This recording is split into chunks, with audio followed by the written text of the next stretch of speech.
to you, this generation will not pass away until all things take place.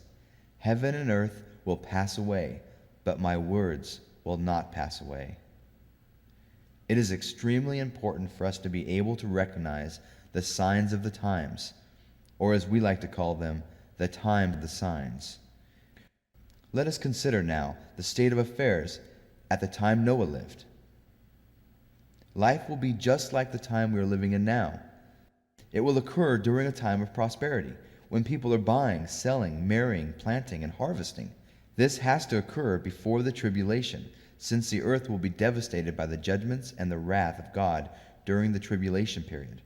For example, during the tribulation, almost all the grass and trees will be destroyed, and almost all the water will be turned to blood. They ate, drank, and married right up until the time Noah entered the ark. Then the destruction of the flood suddenly came, and they were destroyed. There was plenty of warning, but no preparedness. Why? Because they didn't heed him. They mocked him. It says they will be marrying and given in marriage. Today we see people being married and divorced multiple times. Malachi chapter 2 verse 16. For the Lord, God of Israel, says that he hates divorce, for it covers one's garments with violence. This has attributed to our society's breakdown: no commitment, no love. Though the people in the days of Noah were warned, judgment eventually came. And to those who had ignored the warnings, it came suddenly and unexpectedly. Don't misunderstand what he is saying. Noah did not just build the ark. He had it sitting in his driveway for over 120 years. The ark stood as a witness to the world that a flood was coming.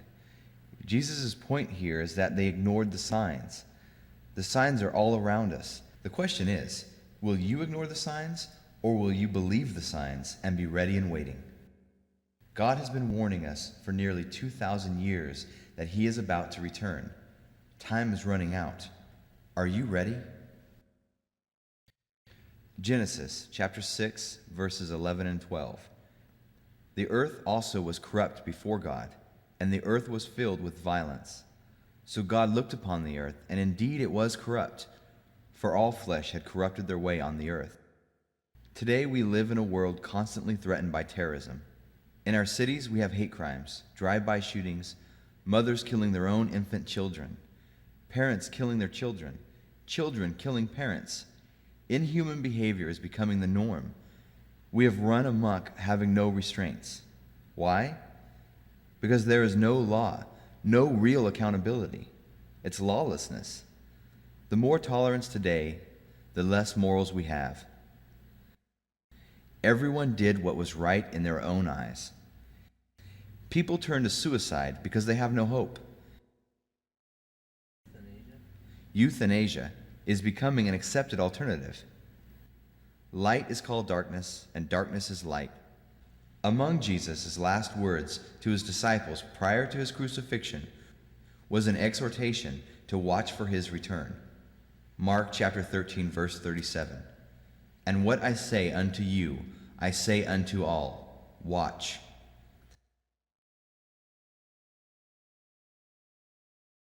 Hurricane Wilma, which formed in the Caribbean in October of 2005, was the strongest hurricane ever, causing devastation in Mexico, Cozumel, and Yucatan.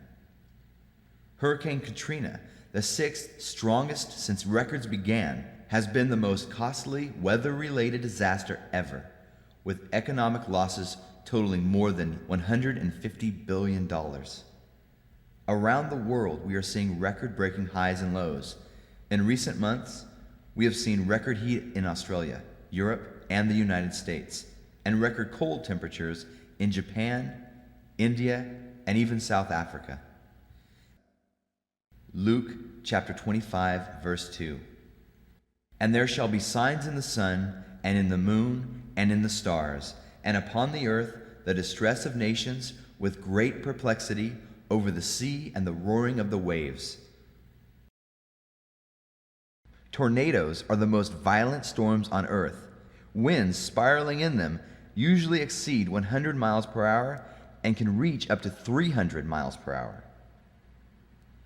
Although tornadoes occur in many parts of the world, these destructive forces of nature are found most frequently in the United States east of the Rocky Mountains during the spring and summer months. In an average year, 800 tornadoes are reported nationwide, resulting in 80 deaths and over 1,500 injuries. A hurricane is a severe tropical storm that forms in the southern Atlantic Ocean, Caribbean Sea, Gulf of Mexico, or in the eastern Pacific Ocean. If the right conditions last long enough, a hurricane can produce violent winds, incredible waves, torrential rains, and floods.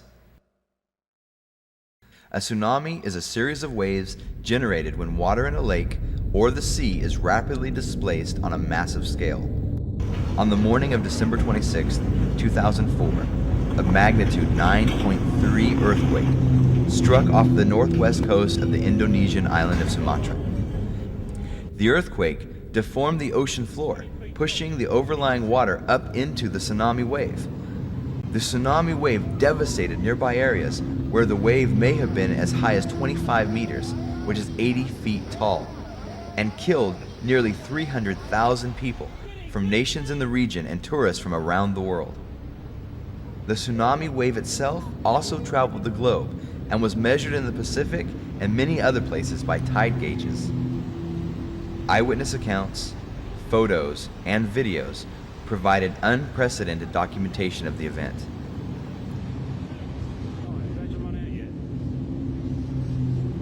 An earthquake is one of the most terrifying experiences that nature can dish up.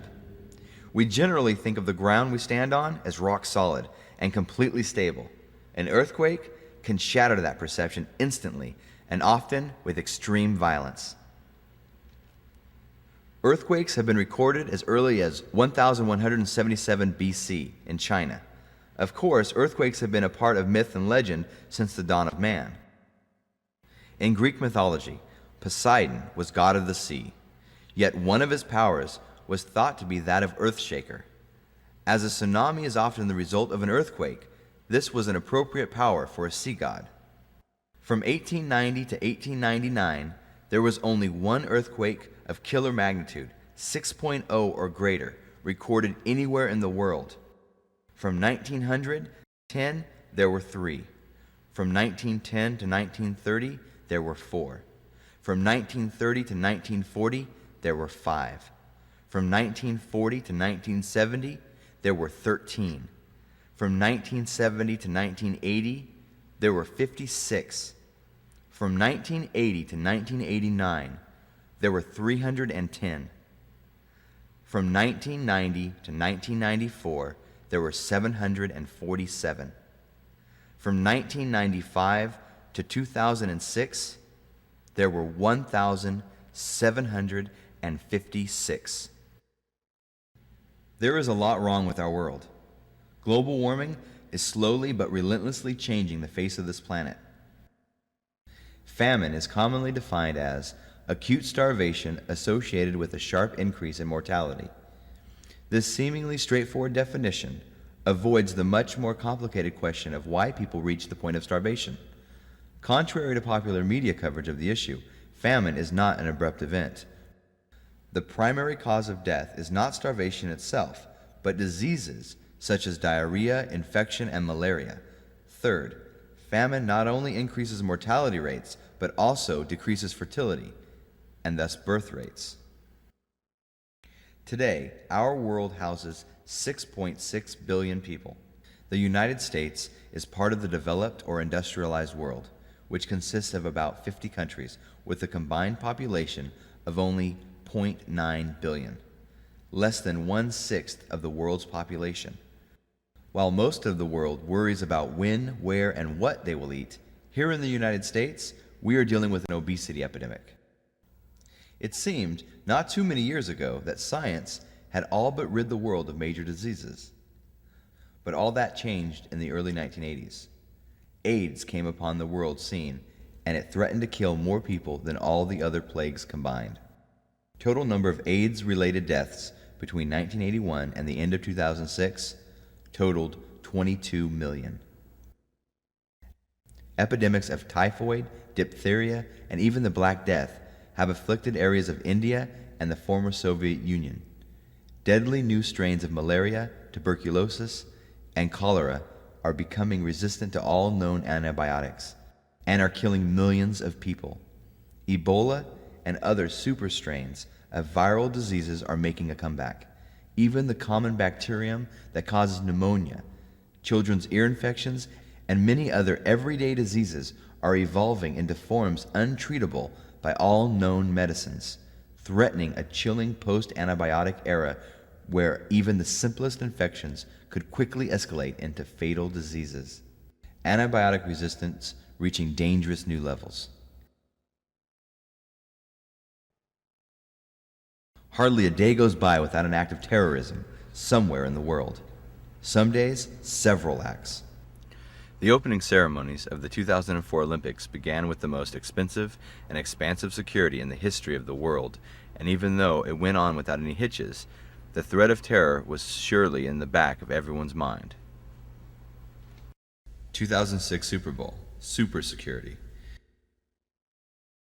The FBI and Detroit police opened one of the largest security operations in U.S. history, guarding against any threats to Super Bowl 40, and aided by more than 50 federal, state, and local law enforcement agencies. Including private security guards, there were 10,000 security personnel on duty in Detroit for the Super Bowl, rivaling the security of any other one-day event in U.S. history, and on a scale with the presidential inauguration. The FBI says, capping 18 months of intensive preparations, it would be the largest force that any previous Super Bowl has ever seen. The White House here in the United States has become a virtual fortress. The attack on the World Trade Center and the Pentagon has forever changed the way we travel and the way we live our lives. Security has become a daily fact of life. From air travel to the workplace, from sporting events to amusement parks, you can't go anywhere these days without running into some type of security. It comes in the form of physical searches, identification, and surveillance. It leaves both a sense of comfort and a sense of fear, which is exactly what the terrorists want us to feel. Most of the terrorist acts have been carried out by radical Muslim fundamentalists. This is not to say that every terrorist is a Muslim, but the majority of them are. The U.S. government recently released statistics documenting a dramatic increase in terrorist attacks last year and a death toll of close to 2,000 people around the globe. The numbers were provided instead by the Clearinghouse for Terrorism-Related Information, and including statistics documenting a sharp surge in significant terrorist acts from 175 incidents that killed 625 in 2003 to 651 such attacks that killed 1,907 in 2004. Matthew chapter 24, verses 3 through 8. And you will be hearing of wars and rumors of wars. See that you are not frightened, for these things must take place. But this is not yet the end. For nation will rise against nation, and kingdom against kingdom, and in various places there will be famines, and pestilence, and earthquakes. But all these things are merely the beginning of birth pains. Modern technology has made it possible for countries all over the world to possess the means for controlling their own populations and to threaten other nations with mass destruction. It no longer matters whether a nation is rich or poor, large or small, first world or third world. Almost anyone can make or purchase weapons that 50 years ago could not even be imagined. These new weapons include not only military-style weapons like nuclear, tanks, aircraft, naval vessels, but also inexpensive and readily available biological and chemical weapons. In addition, high-tech weapons like night vision goggles, tracking devices, surveillance cameras, communication innovations, and computerized databases are relatively easy to obtain for so-called peaceful applications and then transferred for use in military or police operations. As technology becomes more and more sophisticated, it is not hard to picture how the prophesied man of lawlessness, aka the Antichrist, could become a global dictator, capable of controlling individuals anywhere in the world. The chilling thought of what might have happened during World War II